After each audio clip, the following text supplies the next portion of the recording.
Your lion wasn't necessarily born loud, but your lion cub learned to speak up when silence failed. He doesn't snap to dominate. He snaps because calm got punished, because being too loud got retribution, and leadership felt like his only option. But leadership doesn't have to cost you your entire nervous system. If somebody is interpreting your clearness as a threat, it's possible the problem is not you. It's possible you have been surrounded your entire life by people who do not know how to manage their own brains. And therefore, their interpretation of what they believe to be a threat coming from you is just that. An opinion. Stillness isn't weakness, and control isn't always going to keep you safe. You see, that's the new roar, and it changes everything. Hey, are you ready? Because guess what today is? Today we are finally diving into our lion survival instinct archetype, and I am so excited to talk about the fight instinct, because I have had so many of you reach out to me, so excited about getting more information because so many of you identify as lions. And I get it. I get it. I get it. I get it. And if you haven't taken the quiz yet, go to charliehornesscoaching.com/quiz and figure out what your survival archetype is. It's your survival instinct. And we actually have 5, because I have a surprise for you. We are unveiling a 5th archetype, and I will be talking about that in 2 weeks. So I need you to hang out and learn more about that. But in the meantime, so many of you are lions. So many of you. And I totally get it. I totally get it. This is our fight instinct. And you are fierce. You are powerful. You are so incredible and amazing. And you have probably been told your entire existence that you are difficult, that you are too much, that you are aggressive, that you hurt people's feelings, that you speak your mind too much. If you've ever felt like no one seems to care, that if you're in the room, stuff works, and if you're not, stuff breaks, then this is an episode for you, because here is where we name it. Let's go. I'm Dr. Charlie Horness. I'm a doctorate level, clinically trained and certified spiritual counselor and a master certified thought work strategist. I work with high functioning women who are tired of saying, I'm fine, when they know they're not. If you're exhausted from being the one who's holding it all together while quietly falling apart, this show is for you. Welcome to the Art of Managing Your Brain. Let's go. Hey friend, welcome to the Art of Managing Your Brain podcast. I am your host, Dr. Charlie Horness. I am a board certified clinical strategist and licensed spiritual counseling provider. I'm also an executive systems advisor and a doctorate level expert in leadership breakdown and institutional repair. And I'm also a private coach.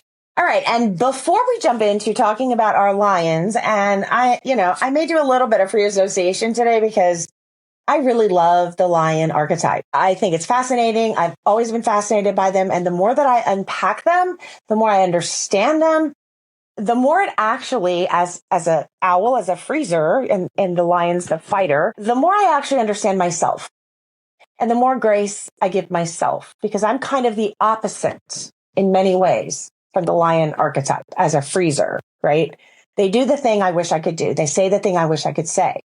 But I don't know the whole story.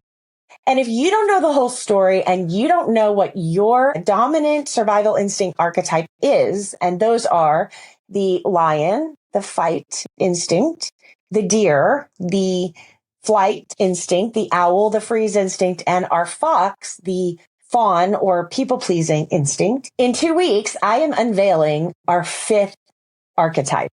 And I'm so excited to bring this to you. And that'll be sort of our wrap up of this series of unpacking each archetype over these last several weeks. So if you don't know what yours is, then I implore you to take my free quiz that will give you all of your answers. Just run over to charliehornetscoaching.com/quiz. It is free. It is like 90 seconds, 60 seconds, depending on how quickly you know yourself. And it'll show you which survival instinct is running your system. Fight, flight, freeze, fawn, or our brand new fifth one we will be unveiling in 2 weeks. But if you run to the quiz, you will find out about it there. So again, that's charliehornetscoaching.com/quiz. You will also grab a free cheat sheet that is emailed to you once you take the quiz. And then there is a mini sort of micro training on there for you as well. That is a custom tailored to your specific results. All right. You want to keep going? Then I would suggest you run over to charliehornetscoaching.com/lion/fight. And once you go over there, you've got 15 minutes once you click that link to grab your Lion Archetype Survival Instinct Toolkit for $9.97. It's an interactive PDF that walks you through much more than what you got in your free worksheet. So run over there to charliehornetscoaching.com/lion/fight, and you will get a quick offer for $9.97. And this is $19.97 workbook value. And this is the first steps to making all of this work real. If you're a lion, I want you to drop some lion emojis in the comments, and we're going to get started today. And I bet, and I've said this before, a lot of you identify as Enneagram 8s. And if you haven't taken your Enneagram test, I highly recommend it. The Enneagram is probably one of the most ancient spiritual practices, and it is so accurate.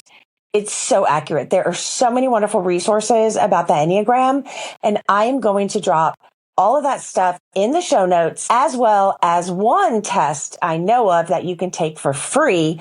And if anybody else has resources they want to share, drop those in the comments, because I really do believe a lot of my lions are Enneagram 8s. And those of you that are 8s, you know what I'm talking about, don't you? That's right. And I am not. I'm a 6. So keep me out of that. Y'all terrify me, and I love it. Some of my favorite people. Today we're doing it. We're going for it. I'm super excited. But first, I want to share with you, I can morph. I identify more with the owl and the freeze. And a lot of y'all have reached out to me in my, Parliament of Owls. But I do shapeshift into others, and we all are going to do that, even though my owl is my dominant. Because often when I don't want to spout off, I do. And when I want to spout off, I don't. And that has always been my story.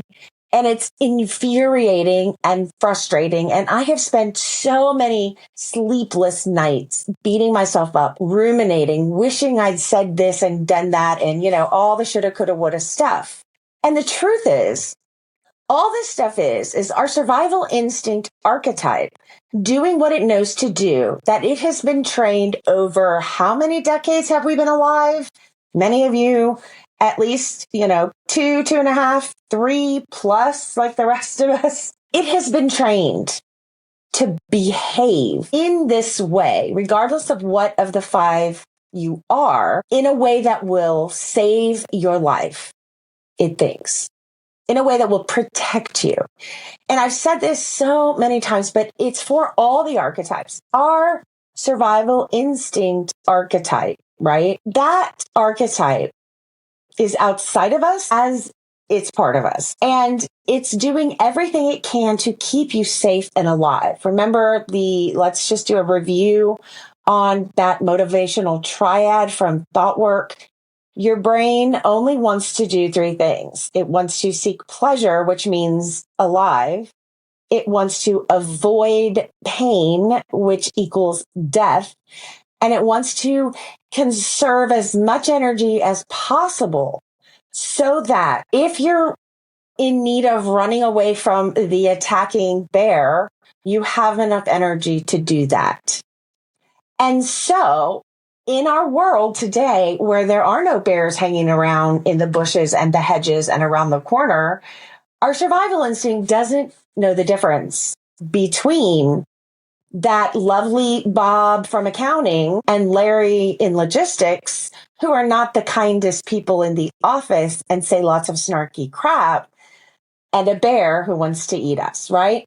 Your brain doesn't know the difference. So anytime we're having something that's remotely confrontational, that gets our hackles up, that makes our survival archetype, whatever it is, stand on edge and on high alert, that is its protection.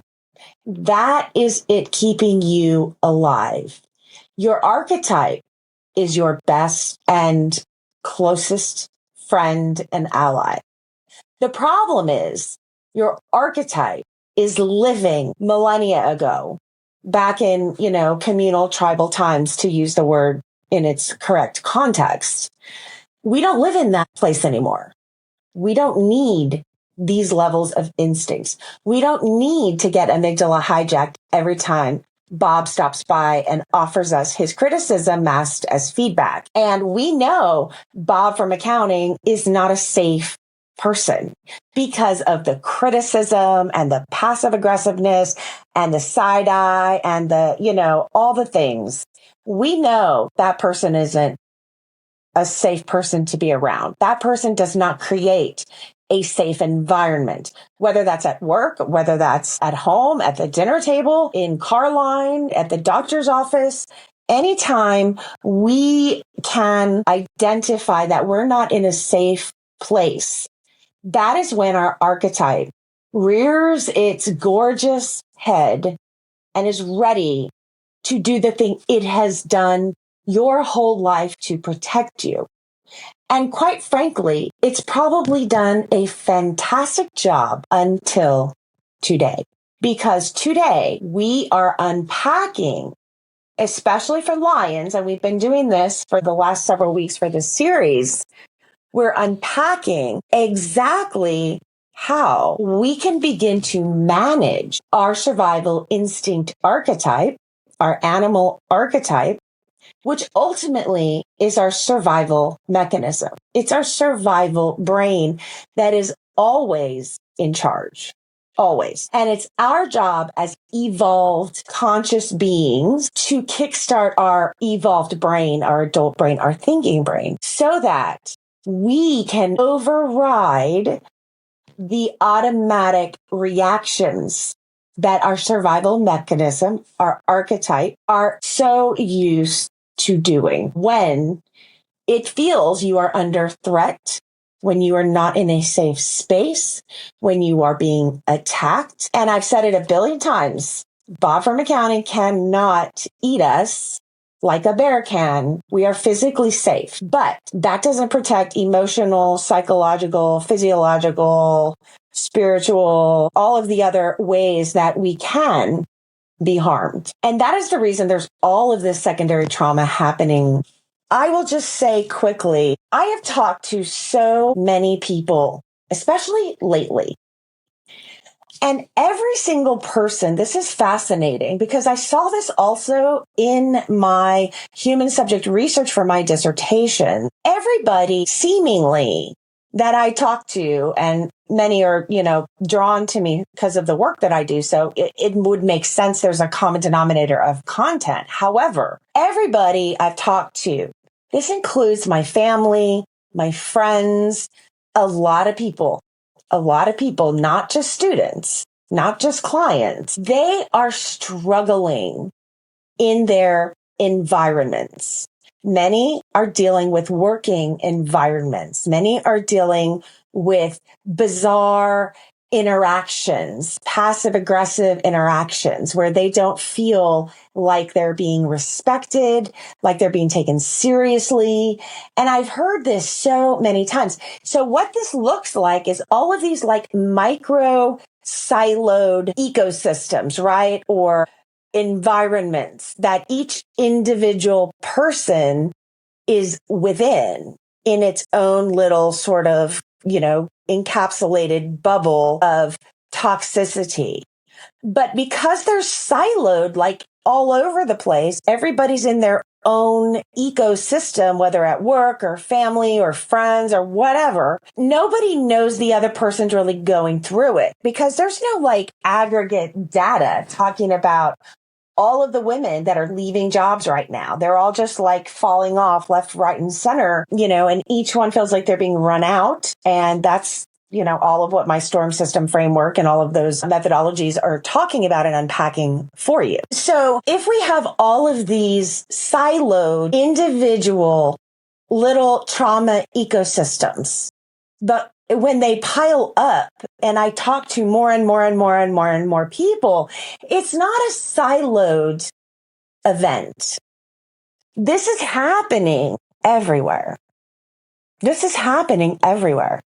Like, drop a thumbs up in the comments if you have experienced, are experiencing, or are anticipating levels of conflict, dysfunction, toxicity, hostility in relationships, whether at work or at around the family dinner table or, wherever. And you don't have to give details or comments, but if you're experiencing that, it would be so cool to see how many people are also experiencing that. And again, I know we don't get a lot of engagement all the time because the stuff we talk about is really heavy.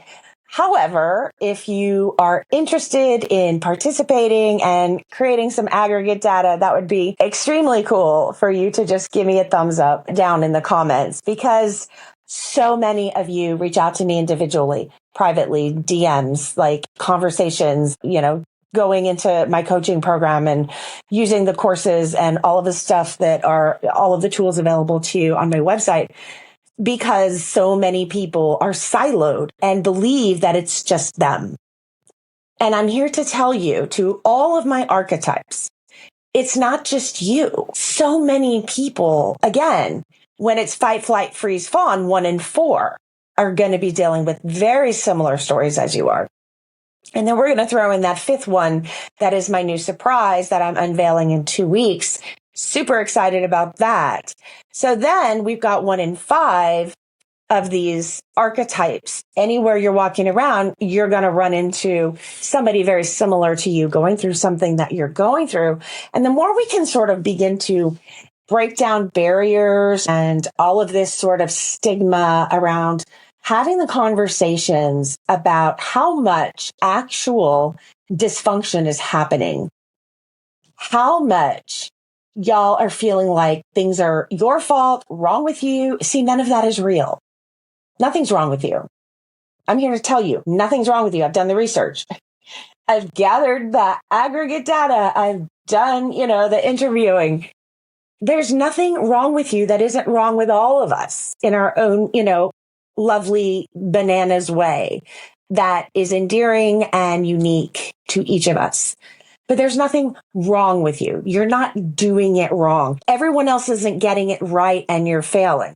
What you're doing is comparing yourself to different archetypes who just do things differently. But all of you go home and ruminate and beat yourself up and wish that you had done this or done that or didn't do this or didn't do that, et cetera, et cetera, et cetera. So, for example, I've always admired lions because as an owl, I freeze, I don't say the thing, and then I go home and wish, why didn't I say the thing? Or I'd practiced it or I'd ruminated on it. And then the thing happens. I'm blindsided as always, as us owls are. We should see stuff coming. We don't always. And then we can't get the words out, right? But when I see, for example, lions say the thing, do the thing, put the person in their place, what I don't see that I didn't know for so long is that our lions go home and ruminate, and they have regret and guilt and remorse. And then they have the beat up themselves because so many of them have been raised being told they're too much, they're too aggressive, they're too difficult, they're too hard to please, our standards are too high. I mean, fill in the blank. Again, this is always like trying on clothes. If the words themselves don't fit, you have to start to identify the words for you specifically that fit you, because these are just things I'm offering you to try on, right? And we can be like, yeah, girl, those jeans don't work. Try a difference. Those are too big. We need something a little bit, that fits way better. That's up to you to decide. So, if these words don't work, not a problem. But so many people have been raised and told when they're lions that they're this, they're that, they're the other, And I was recently talking to a lion who has been told her whole life that she's difficult and too much and is constantly under criticism and fire. And she asked me, what am I doing wrong? And I was so bummed that it was a remote meeting because all I wanted to do was reach out and just give her the biggest hug because she was doing nothing wrong. She was doing everything right. The reason people tell lions they're too much and they're too difficult and they're too this and they're too that or whatever, or stop doing this or stop doing that, or they're intimidating or, it's obnoxious. The reason they do that is because often lions don't tolerate levels of injustice. It's an ingrained thing and it's a subjective thing. The lion determines what they believe to be injustice. And then they react because they don't tolerate it. They don't want to tolerate it. They don't want to see other people being treated with, through levels of their perspective of injustice. They don't want to be treated unfairly. Again, they're deciding what is and is not, what is and is not fair and unfair. So subjective. I'm not saying any of these things are right or wrong. It's all opinion, right? Because thoughts are opinion. However, they don't tolerate levels of what they perceive to be injustice and unfairness. And so when people come at them with, ugly stuff to say, they see either unfair treatment to themselves, what they are, their subjective perspective of unfair treatment to themselves or to other people, they clap back quick. They do. They're the opposite of me. I'm trying to get the words out. Their words don't stop coming out. Maybe they don't want to clap back. Maybe they have been spending their entire lives. If you're a lion, so many of you have told me you've spent your entire life trying to figure out how to be less difficult, how to take up less space, how to always have the pause before you, do the clap back and run your mouth. And the truth is, the rest of us, honestly, admire you for that. Because fawning and people pleasing and flight and freezing and any of a mix of those don't do that. The lion's the only one that says the thing and does the thing that the rest of us wish in some way, some capacity that we could do. We don't see when the lion goes home and the lion beats themselves up because they didn't want to say the thing or do the thing, right? So we have to stop comparing ourselves. We have to identify which archetype is ours, dominant. We all have one dominant typically. And then we have to start to manage it so that it is becoming our superpower and not our kryptonite. Because if we don't understand why our mechanism is doing exactly what it's doing, if we don't understand that, then we're going to continue to blame ourselves, put the onus on us. And so when people say you're too much, you're too aggressive, you're too this, you're too that, it's because they've probably said something that triggered the lion's sense of justice and that sense of justice being transgressed. A level of justice, a boundary that has now been overstepped. Right, wrong, or indifferent, all of these types of things are opinion and subjective. However, the lion identifies whatever the thing is as some level of injustice, some level of unfairness, unequal treatment, people not willing to do the work that needs to get done. And therefore the lion is always the one to step up and do it. Because if it doesn't get done by the lion, nobody else is going to step up to do it, right? Because people are happy to let the lion handle things. People are like, oh no, we're not going to do it because we know that, Jane, the lion, they don't know, is always ready to handle it and do it well, And so it's not over functioning for the lion. What it is not allowing things to fail when other people don't have the energy to sustain them. It's not allowing things to be done badly by other people that don't have the energy or interest to put into it and do a good job. And when the lion's always fixing everything, making everything perfect, handling everything, stepping in when no one else will, no one else is allowed to fail.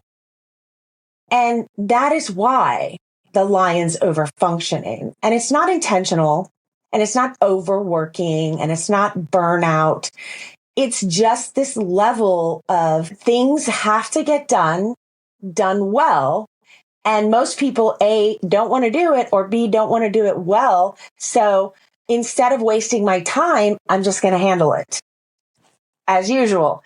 But the problem with that is then it's followed with resentment, right? So it's these shadow things, these after effects. There's nothing wrong with what the lion says. There's nothing wrong with what the lion does at all. Somebody may perceive it with, their interpretation of a circumstance of the lion said a thing. That's the fact, right? A person said words. You can't even talk about level of loudness because, again, that's subjective. What's loud to somebody is not loud to someone else, right? What sounds snarky or angry to one person may sound funny or dry or sarcastic to another person, and they laugh. So how other people interpret whatever it is that you're saying as the lion, the clapping back, the popping off, the standing in the gap, standing in the way of, either bad behavior or bad, work ethic or whatever the thing is that gets this like fire ignited within you as the lion, whatever that thing is, it is entirely subjective to the other person. And so we have to start to understand that other people's opinions about whether we're too much or, whatever, are not real. And they're made up right there on the spot by their own survival mechanism, spitting out words at them based on their own story and experience. And that's why we're taking stuff personal, because we just let them tell us words and then we believe the words. And they're just electrical impulses in people's brain matter. They don't mean anything, and they're based in no reality. They're not facts. And once a lion can begin to understand that they don't need to jump in and solve every problem, stop every, ugly comment. They need to let other archetypes fail. They need to let a system fail sometimes. They can't save everything, because that ultimately does lead to what is a sort of mirrored symptomatology of burnout. It's not burnout.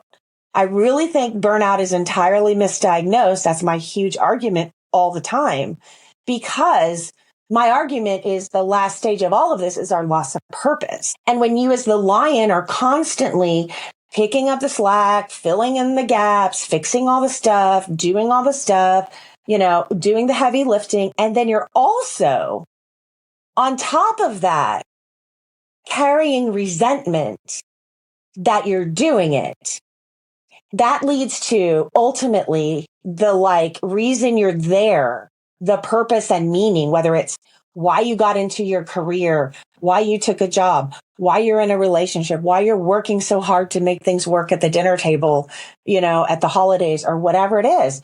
All the stuff that you have put into this and your excitement and your fire and your, ignited sense of meaning in this world, sense of contribution can figuratively get beaten out of you because of the resentment.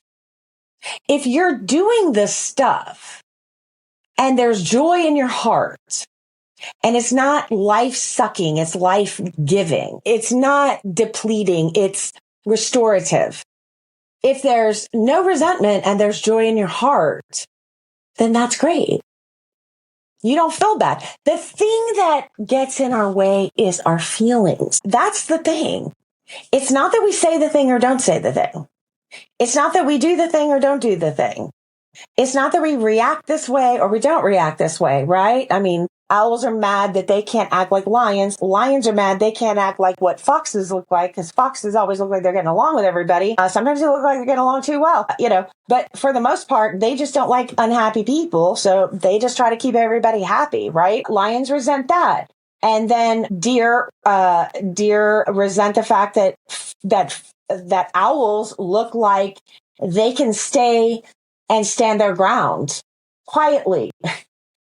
Meanwhile, owls are entirely frozen and wish we were screaming in someone's face with all the words we practice, and they've all gone out the window because our owl is totally silenced our tongue because it doesn't want us to make things worse by running our mouth. Because somewhere in our story, that's what happened. And there was some kind of consequence. Now, when we talk about lion, one of the biggest problems is lion and deer. When you're a child, and if you're in any kind of difficult situation, children cannot fight and they can't run away. And that's why a lot of our deer and lions also have these layers of freeze and fawn. Because if you can't fight or run, your only other options are to stand still and hope the threat doesn't see you, or in today's evolved world where we're dealing with all this, toxicity and dysfunction, people please appease the threat so that it doesn't, continue its attack, its assault. So you're going to find with lions, these little bizarre behaviors, have identified them as bizarre. They're actually totally normal if you think about it. When you're in a vulnerable situation that you cannot fight or run, you're going to have to do some adaptation, right? And so we see some of that too. We see a little bit of this people pleasing coming kind of out of nowhere and the freezing up. Or maybe they do run away if they see an opportunity because, they're tired of all the fighting, or they fight instead of the other things if they feel like they can win the battle, the argument, or they feel like there's a justice issue that needs to be stood up for from their perspective. And you will be surprised that there are lots of people that think something is justice oriented that's actually not at all. So I'm not saying everything that is being identified as some sort of unfairness or injustice or boundary transgression is actually a good idea, because just because someone thinks it is doesn't make it true, right? It's all subjective. We could be full of righteous indignation. We could be full of thinking we are entirely right about something and everybody else is wrong. We're not teachable. We're not humble. We don't even consider the potential that we're wrong about something. And maybe we could learn from somebody else's experience and story, even if we highly disagree with them. But the lion does believe often. And the question is it really a justice issue? Or is it something that needs to be considered in more depth before the pop off? Because if other people are not interpreting the way you're interpreting, there's going to be conflict. The end. And the thing about lions is that lions are forward moving. They have a trajectory. They're coming at people. They are preemptively avoiding the conflict because they see it. They can feel it. Their lion feels it. Their lion bows up and says, not today. This ain't happening. I'm not putting up with, being called too much or too aggressive. And, I'm tired of all of this. And so I'm just going to clap back. Right. And they shut it down typically before stuff can get started because they're just not going to deal with it. That's just the way that they handle it. Right. That doesn't mean it's the right way to do it. And that doesn't mean the person is right. And so with lions, so many systems, they don't teach peace. Systems teach protection. Systems teach alpha. Systems teach, survival of the fittest and competition and unfettered capitalism, right? And, buyer beware. And if you can get away with stuff and nobody knows the right questions to ask, then, you get away with it. It's like a whole bunch of nonsense. But our systems don't teach peace. They don't teach good choices. They don't teach fairness, morality, ethics, and values, but they do teach protection and they do teach competition. They don't teach collaboration. They teach sort of this individualism. And those are really hard things because then you're left alone to fight against them. And that's when your instincts are going to come out and play because you're not even trained on how to address these things in a proper manner, right? Some of our lions don't even start out in leadership. They just get so tired of watching everything break, of watching everybody do everything kind of like half measures, right? They're tired of nobody caring enough to step in, to fill the gap, to handle the problem, to use their brain, right? Lions are brilliant. They solve problems. That's what they do. And when we start telling them they're too aggressive, they're too much, they're too difficult, they're too bossy, it's because nobody else is doing it. That's why. It's not like they want to do everything. Some do sometimes, And when we go into that more unhealthy, like when you have an Enneagram, you have the healthy Enneagram number and then the unhealthy, and then you have the wings. And so when we go into an unhealthy 8, which is a very similar sort of personality disposition to a lion, but not always, but it's just kind of like generally one often kind of translates to the other seemingly, if we're just speaking blanket statements here. And so when you're on that unhealthy side, like the lion that's dysregulated emotionally or has gone over that threshold transgression and lost their meaning of purpose in life, then you can start having really antagonistic behavior. But before that, they're just doing stuff because nobody else will step up and do it. Part of that is because the other archetypes don't have the disposition to just jump out there and get stuff done. And also the lions don't really have the patience to wait, to teach, to mentor, to watch, to encourage, and to let fail. A lot of them just don't know how to do that. They've never even considered it. What? Let something fail? Yeah. If you're on a team and the team is not going to do the stuff and you're left to do everything, maybe the team needs to fail because maybe then everyone's held accountable. And sadly, if you're kind of thrown in under the bus with that, or you can shoulder lift the whole project and then, everybody skates by and they continue to do that. And they're going to continue to let you do that because you're doing it. And there's no way to not do it unless you don't do it. So those are the decisions that you as the lion have to make. Is it worth training people that I will do all the work just to, save everybody's butt, including mine? Sometimes, but get ready to do it all the time. If that's the kind of team you're working with, that's a problem. So hopefully you have a good track record that shows you do really great work and that maybe you just stepped out of the way to let other people lead and that's just what happened or whatever. And you've also tried silence. You've also tried to be more accommodating and it doesn't work. That's why you have to roar. Silence doesn't work. Calmness gets ignored. You're playing into like a system when you're kind of placating all of those things people think you should be instead of being your like gorgeous, amazing self. somebody has to keep the room from falling apart sometimes. And that's when the lion steps in. So you're my lion. You lead fast. You fix things. You hold the line when nobody else will. And it's not because you're angry. It's not because you're difficult or too much or this, that, and the other.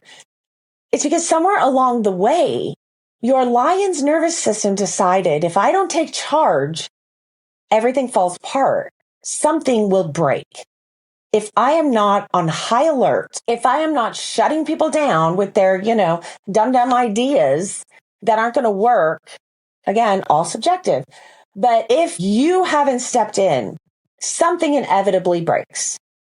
And it's probably true, right? That's probably true. A fact could be, if you're not involved in the room participating, something breaks. That might just be a pattern. You could probably prove the end, no opinion involved. But I want to unpack a little bit of this sort of fight cycle, what this is protecting from you, what it's costing you, and how to interrupt it without giving up your power, your voice, your beautiful lion, without giving up your edge. All right, so I want to just go through a little bit more detail about what the lion looks like and some of those reactions. So, like I was saying, a lot of the time, lions don't start out to be leaders. They're not trained to dominate. They are either crafted in an environment when they're younger, and they sure as heck don't like people stepping to them. And their hackles get up and then they go right into defense mode. And their lion is constantly looking for where the next fight is going to come from, constantly. And it's always prepping for the next fight. It's always looking. It's always on high alert. And over time, depending on what level of conflict is coming at that disposition, the lion instinct really does begin to, even though it's probably dominant to begin with, it begins to create the neural pathways of reaction. And somewhere along the way, a lion was taught that they have to stand up, they have to say the thing, they have to do the thing, they have to fight back quickly, shut it down, usually ingrained well before the lion ever has words to describe what these things are. And the fight mode, it often starts early in homes where someone had to read the room constantly. Somebody, always walking on eggshells. In classrooms where being clear and speaking up got punished. There were consequences just for, saying what's on your mind, saying your piece, and then you are reprimanded. In workplaces where silence creates an environment that is dysfunctional, but speaking up creates an environment of significant consequence. So the lion learned to act first, to step in before something fell apart, to preempt, to predict, to act before everything breaks, to stay sharp because somebody had to. The question is, when did your lion learn that you were that someone? So this fight cycle, it's not about aggression. It's not. So many lions I know have the biggest hearts, are the sweetest people. They just don't want everything to fall apart. And a lot of them are smart and they can see solution. A lot of them are solution-oriented people. A lot of them know how to fix what's broken. A lot of them know how to prevent it before it breaks. It's about holding the only ground that still feels solid, a level of competence and clarity many other people don't have. When strategy gets dismissed, when calm gets mistaken for weakness, when other people's comfort gets prioritized over reality, you see, that's when this snap happens, when the lion claps back. And it's not out of rage, it's out of readiness. They're ready. They already know what's coming. They already know what's about to fail. They already know who's going to step up at them. And they're ready. Because sometimes control isn't even about ego. Sometimes it's about insurance. Insurance for when everything breaks. All right, let's jump into some biology and the science behind the specific lion archetype, the fight survival instincts. So it's not a personality like many people think. There could be some leanings towards disposition, of course, but it's more of a pattern that's been learned because of a certain level of converging forces that came together along with, all other types of biology and DNA and, nurture versus nature, et cetera, et cetera. The fight cycle activates your sympathetic nervous system. Think of it as your gas pedal in your body. So here's the real time chain reaction. Your amygdala, that is your actual survival mechanism. It is about the size of an almond and it can wreak havoc on your life. It hijacks your body. And that is when the survival instincts take complete control. And they feel very different for everybody. They feel so different. And that's a lot of that sort of, that first step of learning the model of understanding thought work. And understanding, scanning your body, understanding what feelings are. Feelings are just vibrations in your body. Sensations are things that are automatic, like hunger, pain, thirsty, things like that you have no control over. But emotion, you have control over. Feelings, they are vibrations in your body.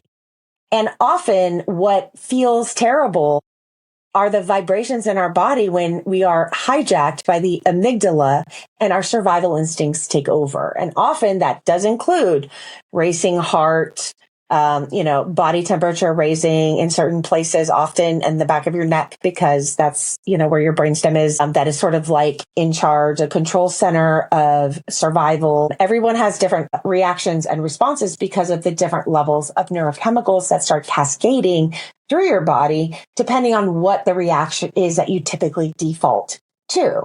So, for example, fight lions would be hijacked, but their body would prepare instantly, like in nanoseconds, to fight. Versus deer, the flight response, their body prepares to run away.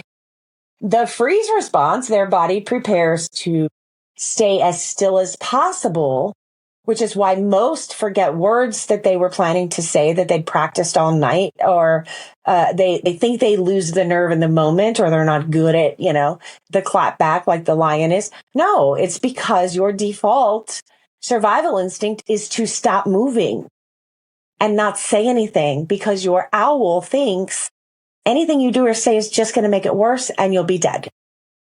That's why you don't say the thing, not because something's wrong with you. That's why the lion gears up to fight, because the lion is going to shut it down. It's learned that over time. So your amygdala scanning for threat, the hypothalamus hits the alarm, and then adrenaline glands dump adrenaline and cortisol through your body. And those are the neurochemicals that prepare you for whatever the response is. But in this instance with lions, it's to fight. Your prefrontal cortex sharpens, decision-making speeds up, your muscles tense, blood pressure climbs, words get fast. And what's interesting is that a lot of the blood and oxygen leaves your thinking brain and shoots to muscles, shoots to sending oxygen to your heart so that you're getting more oxygen in your blood, in your muscles, in your survival mechanism, so that you can react quickly and do what needs to be done literally in nanoseconds. Here's why this gets misread. This works. It works. Lions are the most respected of the survival instinct archetype, because lions ain't playing around, are they? You come at a lion, they will take you out, often with words, often with intimidation. They don't play. If you come at them, What we don't see is the shadow side of that, slink into the shadows and are full of regret and feel terrible about themselves because they said stuff that they wish they hadn't, or they did stuff that they wish they hadn't. And they'd been doing it their whole lives, and their whole lives they'd been called these ridiculous things. They're always too. And they're tired of being that. They don't want to be that. Just like we don't want to be what we think is wrong with our archetype, but there's nothing wrong with it. It's a matter of learning to manage it. So the reason it works is because the lion looks sharp under pressure. People listen to the lion. The lion perspective comes off as that alpha often. A room stays calm. Crises get handled because the lion solves problems. And the lion doesn't tolerate nonsense. But see, over time, that pedal, that gas pedal, stays totally pushed down. And the brake system, this parasympathetic and sympathetic nervous system, stops engaging. It stops. Rest and slow and not handling everything starts to begin to feel foreign. Even sleep sometimes doesn't land well because the lion system thinks it's always on duty. It's still on duty. Eventually, it can get so bad that the lion believes that it's all going to come crumbling down if they don't handle it. They have had to be on duty for so long to keep everything from breaking because other archetypes don't care as much about certain things, which is fine because they care about other things, right? That the lion feels a responsibility to carry everything on their shoulders. It's not intensity, it's biology. It's stuck in the on position. That's the real problem. Your on button is stuck and you're convinced everything will fall apart if you shut it down, even for a hot minute. All right, let's name the 4 pressure interrupters that actually work. These aren't mindset, reset, nonsense. And I'm super excited about next week because I'm bringing back Joanna Rajendran, who is an actual trained and experienced with 26 years of mindset coaching, who actually knows what she's talking about when it comes to mindset, right? This is not that like mindset, reset, bullshit, nonsense. This, she's going to teach us what exactly the difference between a mindset coach and then like Joanna is. And it's pretty stark. Anyway, so this is not that. This is more like that. They're survival pivots, small enough to try, strong enough to actually matter in the moment. So our first one is catching the control reflex. Notice the calendar madness, the email perfectionism, the speed. Say this out loud. This stuff is not leadership. This stuff is anticipation. This stuff is prepping for a break. And like I said before, sometimes you need to let things break because it's not always yours to fix. So you have to ask yourself, when you can begin to identify these like feelings of madness, right? Catching that control reflex. Is your calendar overwhelmed? Are you spending way too much time combing through emails, trying to get it perfect when it really doesn't matter? Because if someone's going to be a jerk, they're going to be a jerk regardless of what you write. It really doesn't matter. You don't change the way other people react to you based on their survival instinct. I just spoke with a student recently that spent like 2 days planning out a response email, a lion, because they were being treated entirely unfairly. And I fully agree from my opinion. I agreed with her. That was absolutely unfair. We had the same level of sort of ethics on that. And she spent, she spent an insanely appropriate amount of time not clapping back when she had every right, because it was totally what she received was inappropriate. Number 2, she wrote the most kind email back that person did not deserve at all. And guess what happened? After all of the work she put in to not seemingly be the bitch that she was told she was her whole life, she still got the exact same response, as if she had told the guy exactly what she wanted to tell him. It made no difference. People are going to do what they're going to do. So if you're finding yourself spending all of this time worrying, shape-shifting so that you're not too much and too aggressive and too this and too that and everything you've been told your whole life, if you're not spending all that time doing these things because these things aren't going to change the reaction that you get, because people are going to do what they're going to do. If you're living in that place of perfectionism, thinking that if, you do this in an email, that you're not going to get the same reaction. Now, obviously, there's things we can do to change, but I'm talking about changing the word versus just saying the thing. Say this out loud. It's not leadership. This is anticipation. You're waiting for a fight. You're prepping. If you're being attacked, you're being attacked.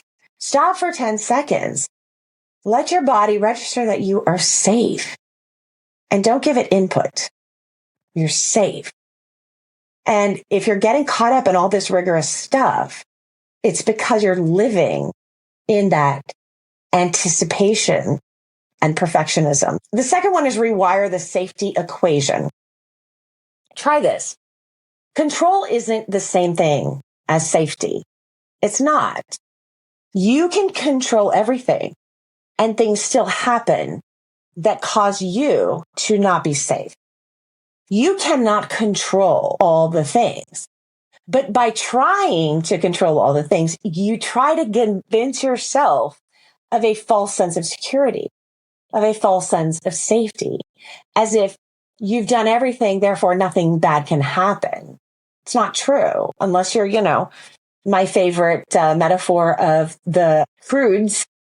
If you've seen that kids movie, the Nick Cage character of the father who keeps the family of cavemen in the cave and never lets them out. And therefore, then nothing bad can happen. But of course, then they could, still get bit by a poisonous spider. So you cannot guarantee safety. Even if he's, never not be afraid, it still will not protect you 100%. Nothing will. Say it when something slips, when these things start to slip. Let someone else miss a deadline. Let them.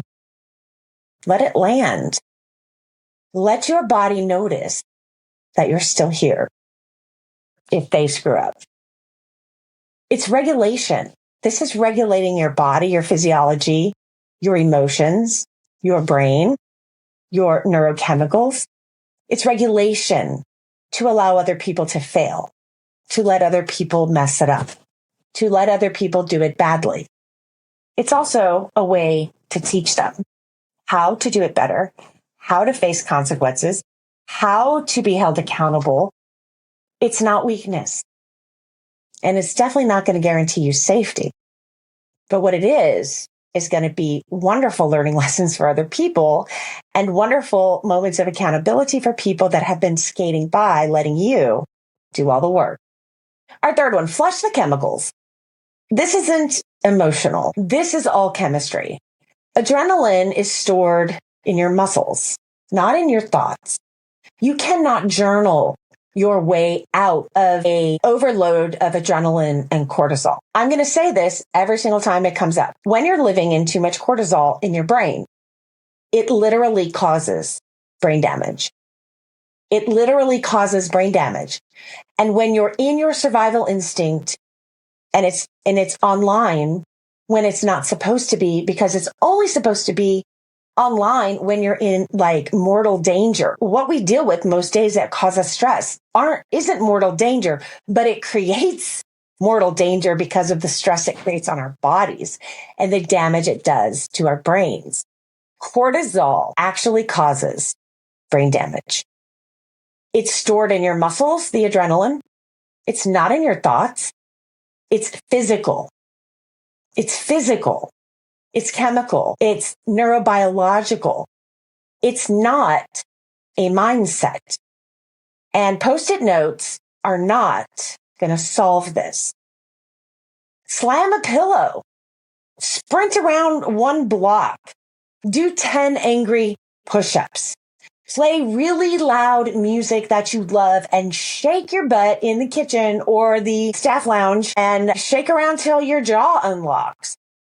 And it should be loud and awesome music in an earbud or whatever that's not totally disruptive, where HR is called, but you've got to get it out of your body, literally. You've got to get rid of these chemicals in your body.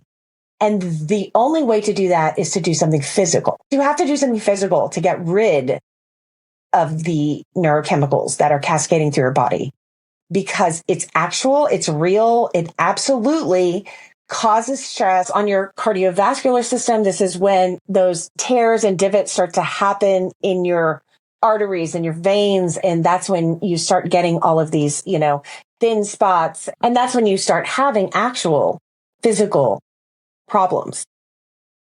When you no longer can remember the details of all of those aggressive situations you were in, when, you're finally sitting in front of your boss or leadership and you can't remember the details, and then they think that you're just like not trustworthy. It's because you caused brain damage to your hippocampus, which is the area in your brain that stores your memory. You're shrinking dendrites in your brain matter. It's physical. It has consequences. They're hard to recover from. They can be recovered from, but they're hard if you make it back. Don't go there. Don't do it. Affirmations are not going to help in these moments. They can help later. They can help you calm. They have their place, but they're not going to get rid of the actual neurochemicals cascading through your body that cause physical and physiological damage to your physical body. You've got to give the nervous system what it never got. That's closure. What does that mean? That means the cascade of neurochemicals runs through when your survival mechanism kicks online, and then you've got to get rid of it. That's what the animal kingdom does. They shake it off and they move on if they survive the attack, right? So that's the first thing you can at least do to protect your health. Get rid of the neurochemicals, because my understanding is they stay at least an hour in your system. Number 4, practice non-performance. Say the quiet truth. I don't need adrenaline to be respected. You don't. You don't need to be in your survival instinct to be respected. Then try this. Let your voice go low instead of loud. Let your voice go quiet instead of big. Let them misinterpret you and don't correct it. Choose rest without an explanation. That's the lion's new edge. Stillness without surrender. All right, here's a self-coaching prompt. What part of your leadership is actually your responsibility? And what part is anticipatory defense? What part are you preparing for the worst? I want you to pause, write this down. This is the beginning of system clarity.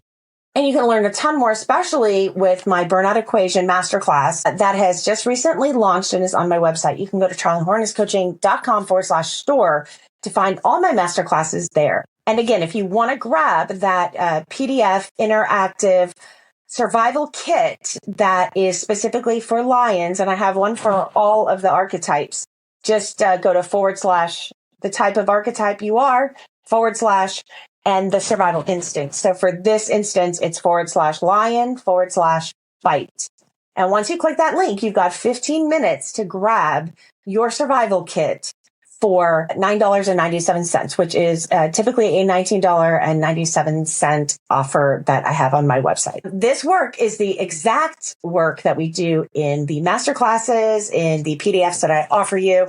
And it's all self-coaching, teaching you how to do this stuff on your own. So you're not relying on people like me. You can learn how to do it and then go do it and start living the life you've always imagined. You'll decode your nervous system's main survival pattern. You'll map the storm sequence, which is that methodology that I teach, and you'll learn what real power feels like without needing pressure. to access it. So go to charliehornetscoaching.com/quiz. If you don't know your archetype yet, take the quiz, watch the breakdown that I send you. You get a custom video, and then you will get a free cheat sheet to get you started on this journey. The quiz and the cheat sheet and your customized video, they're all free and it's all real. This isn't about softening you. This is about leading without draining the energy that you just do not have enough of to lose. All right, here's my final thought. Your lion wasn't necessarily born loud. Some cubs can get a little loud, as many of us know, but your lion cub learned to speak up when silence failed. Maybe when he didn't feel like he was being taken seriously. Maybe when he felt like if he didn't speak up, nobody else would. Maybe he saw too much injustice and trauma in his life. He doesn't necessarily crave control. He just stopped trusting chaos to be survivable. He doesn't snap to dominate. He snaps because calm got punished. Because being too loud got retribution. And leadership felt like his only option. But leadership doesn't have to cost you your entire nervous system. It doesn't have to be fused with pressure to be effective, especially unhealthy doses of it. He can lead with pause. He can lead without proof. He can lead without being on fire all the time. And remember, Lion, clarity isn't a threat. Being clear is kind. As Brené Brown says, clarity is not a threat. If somebody is interpreting your clearness as a threat, it's possible the problem is not you. It's possible you have been surrounded your entire life by people who do not know how to manage their own brains. And therefore, their interpretation of what they believe to be a threat coming from you is just that, an opinion. Stillness isn't weakness, and control isn't always going to keep you safe. But leadership without survival mode online all the time, not only does it protect you from brain damage and heart attacks and high blood pressure, it gives you the clear adult thinking brain thoughtfulness that can create the life you've always wanted for yourself. You see, that's the new roar, and it changes everything. Next up, our next episode next week, a conversation with someone who gets it. One of my favorite friends and incredible mentors, Joanna Rajendran, is coming back to the show. She's a mindset and meditation expert with decades of real training, not fluffy nonsense, not slogans, but real breath, real practice, and a deep understanding of what actual rewiring of the pressure in your life looks like. We're talking survival, creation, mindset, myths, and what it actually takes to shift systems that steal your peace. So join me next week when Joanna comes back while she's in the middle of a whirlwind second book launch tour. And I'm so glad she took some time out of her busy schedule to talk to us. So it's all coming up on the next episode of The Art of Managing Your Brain. Don't forget, subscribe, share, comment, engage. Drop those lion emojis down in the comments. Give us some fire emojis. And remember, give us those thumbs up.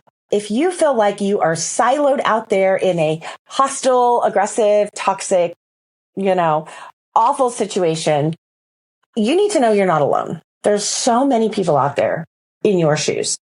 There's so many of you, and it would be great if we started to hear from one another. All right. Have a great week and take care.